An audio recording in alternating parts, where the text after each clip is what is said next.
Today we celebrate the feast of St. Patrick.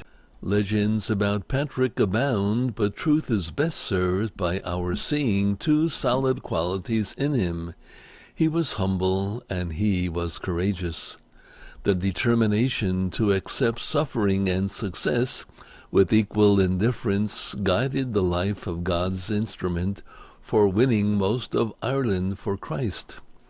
Details of his life are uncertain. Current research places his dates of birth and death a little later than earlier accounts.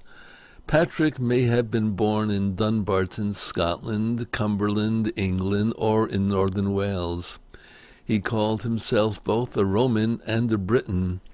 At 16, he and a large number of his father's slaves and vassals were captured by Irish raiders and sold as slaves in Ireland. Forced to work as a shepherd, he suffered greatly from hunger and cold. After 6 years, Patrick escaped, probably to France, and later returned to Britain at the age of 22. His captivity had meant spiritual conversion. He may have studied at Lerins off the French coast. He spent years at Auxerre in France and was consecrated bishop at the age of 43. His great desire was to proclaim the good news to the Irish. In a dream vision, it seemed all the children of Ireland from their mother's wombs were stretching out their hands to him. He understood the vision to be a call to do mission work in pagan Ireland. Despite opposition from those who felt his education had been defective, he was sent to carry out the task. He went to the west and north, where the faith had never been preached, obtained the protection of local kings, and made numerous converts. Because of the island's pagan background, Patrick was emphatic in encouraging widows to remain chaste and young women to consecrate their virginity to Christ.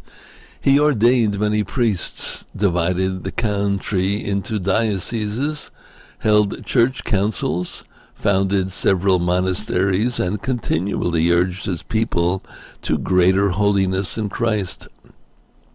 He suffered much opposition from pagan druids and was criticized in both England and Ireland for the way he conducted his mission.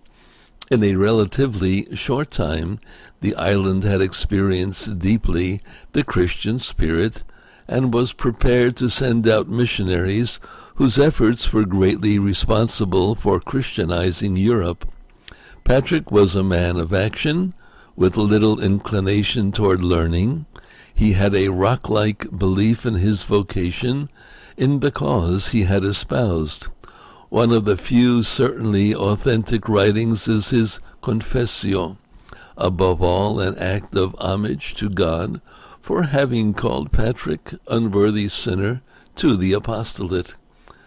There is hope rather than irony in the fact that his burial place is said to be in County Down in Northern Ireland, long the scene of strife and violence.